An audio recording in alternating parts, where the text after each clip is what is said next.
ఆయన తమ్ముడికే నిన్ను ఇవ్వాలనుకోవటం, చెప్పుడు మాటలు విని సంబంధం చెడిపోవటం, పిన్ని కన్ను ముయ్యటం అంతా ఒక కల్లా ఉందమ్మా.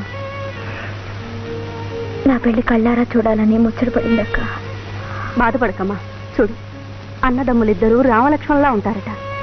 సొంత వాళ్ళు చెప్తే ఎటువంటి ఆపదైనా సర్దుకుంటుంది. నువ్వే ఆ ఇంటి కోడలని తెలియని వాళ్ళు నా పెళ్లి ఒప్పుకుంటారంటావా అక్క?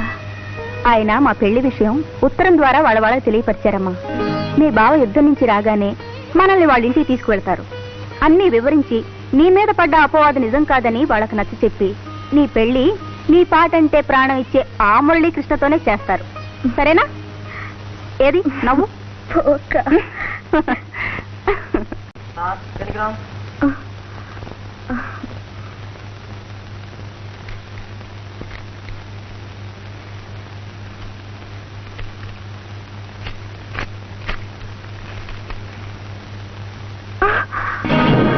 అక్క, బాగా పోయాడక్క, సరిపోయాడక్క.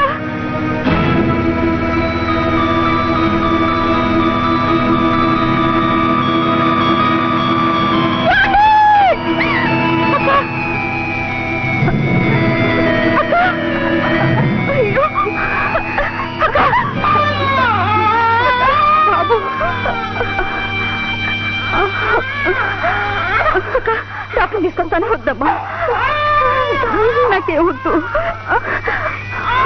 వాణి, ఆయనకి ఇల్లాలయ్యేనే కానీ ఆ ఇంటి కోడలిగా బ్రతకలేకపోయాను. పోయే ముందు వీడిని నీకైనా అప్పగించగలుగుతున్నాను. అమ్మా నాన్న లేని ఈ నిర్భాగ్యుణ్ణి అన్యాయం చేయకమ్మా. వీడిని అన్యాయం చేయకు. బాబు నా ప్రాణంగా చూసుకుంటానక్క.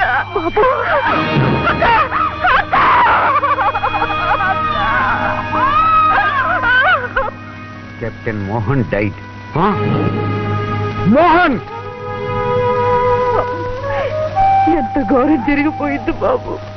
అన్నయ్య, మమ్మల్ని అందరినీ వదిలిపెట్టి వెళ్ళిపోయావా? బాబు, ఈ జన్మలో నిన్ను చూసే అదృష్టం లేకుండా చేసావా?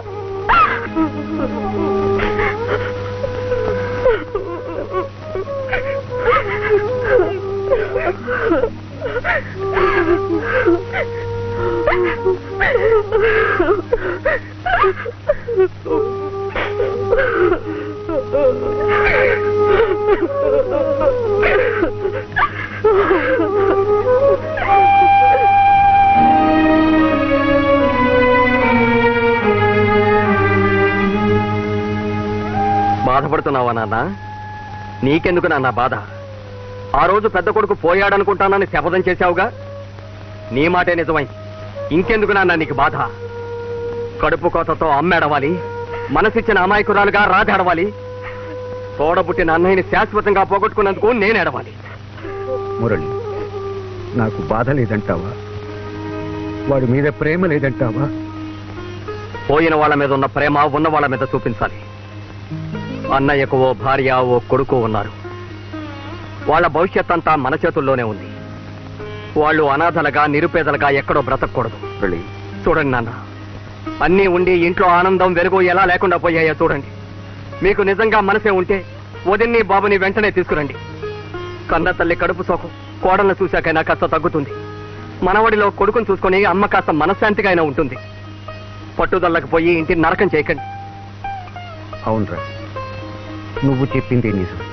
వెళ్ళు, వెంటనే వెళ్ళి కోడలు ఎక్కడున్నా సరే వెతికి తీసుకురా. నాన్న, నా మనవణ్ణి నా గుండెల మీద పెట్టుకుని పెంచుకుంటానని చెప్పు. అలాగే నాన్న, ఇప్పుడే బయలుదేరతాను.